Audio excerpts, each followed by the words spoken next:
You opened up something this morning, an email, a download, a link someone sent you.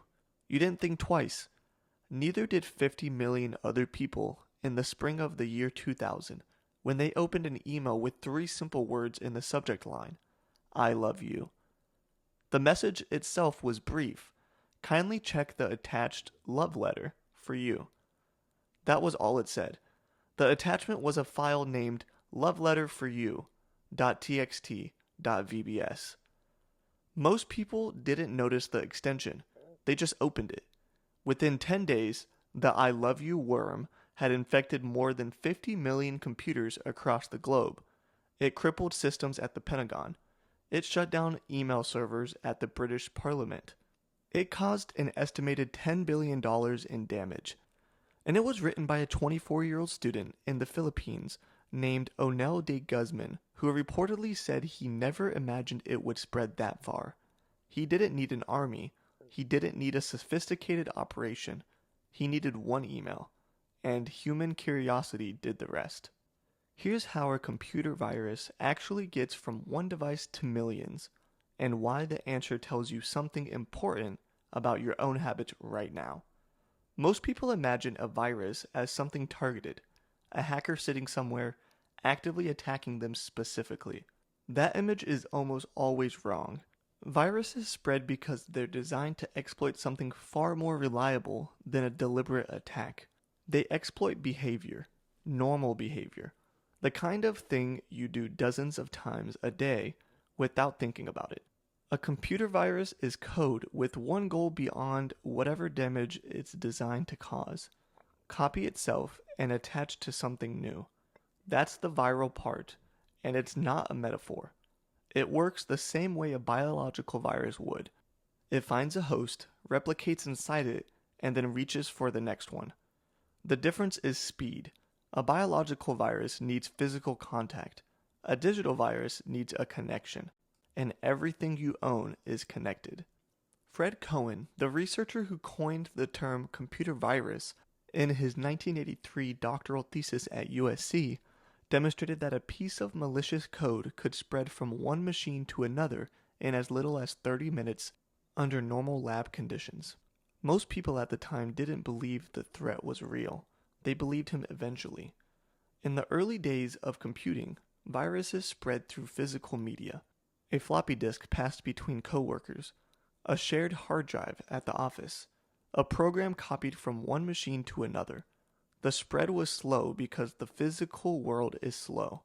Then came the internet, and the math changed entirely.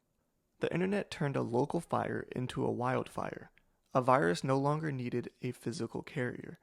It needed one vulnerable machine, one open connection, and a reason for someone on the other end to click. From there, it could move through email, through websites, through software downloads that looked completely legit, or through shared files on networks that span continents. Email viruses are the oldest trick and still one of the most effective. They hide inside attachments: a document, a spreadsheet, an image, an executable file with a name that sounds harmless. When you open it, the code runs. The virus installs. Then it immediately searches your contacts and sends itself to every address it finds, this time from an account they recognize and trust. That's exactly how I love you spread so fast. It didn't force its way in anywhere. It was invited. Macro viruses take a different path. They hide inside Office documents, a Word file, an Excel spreadsheet. They exploit the automation features built into those programs, features that were designed to make your life easier. When you open the file and click Enable, the virus runs quietly in the background. Because documents are among the most commonly shared files in professional environments, macroviruses have historically reached some of the widest audiences. Network worms are the most aggressive category. They don't need you to do anything at all. They scan networks for devices running vulnerable software, find the flaw, and exploit it automatically, without a single click from anyone. In 2017, a worm called WannaCry spread to more than 200,000 computers across 150 countries in a single weekend. It targeted a security vulnerability in older versions of Windows and moved from machine to machine on its own. Marcus Hutchins, a 22-year-old security researcher known as Malware Tech, accidentally stopped it by registering a web domain hidden inside the worm's code. A kill switch the attackers had quietly built in. One domain registration halted an outbreak that was affecting hospitals, banks, shipping companies, and government agencies across the planet. This is the kind of thing that happens quietly, at scale, before most people even realize it started. The attacks that don't make the evening news until the damage is already done. If you want to keep knowing what most people don't, subscribe. That's what this channel is here for. The scale of spread changes the stakes completely. A virus on one device is a personal problem. A virus on 100,000 devices is an organized crime event. A virus on 200,000 devices across 150 countries, hitting hospitals mid-operation and stopping ambulances from dispatching, is something else entirely. WannaCry caused between $4 and $8 billion in estimated global damage. The I Love You worm, written by a student who claimed he didn't know it would reach that far, compromised some of the most secured institutions on the earth. And here's what matters about both of those outbreaks. They didn't succeed because they were technically unstoppable.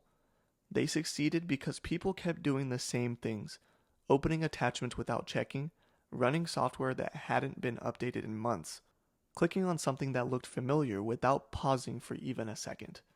The defense starts with updates. Operating system patches close exactly the kind of vulnerability that WannaCry used to spread automatically, without any action from you. When your device tells you an update is ready, that update is often closing a door that a worm is already scanning for. Don't leave it open. Don't open email attachments you weren't expecting, even if the sender looks familiar, even if the subject line sounds routine. Email addresses can be spoofed. File names can be misleading. A moment of hesitation before opening something costs nothing. Clicking without thinking can cost everything. Back your data up regularly. Not because you're expecting the worst, but because the worst has a way of finding people who weren't prepared for it. If a virus does land, a backup means you have somewhere to go. You opened something this morning. Most of the time that's fine. The file was safe, the email was real, and nothing happened. But somewhere today on someone else's device, something ran that shouldn't have. And right now, that code is looking for the next address in someone's contacts list. The virus doesn't choose who it spreads to. It just spreads.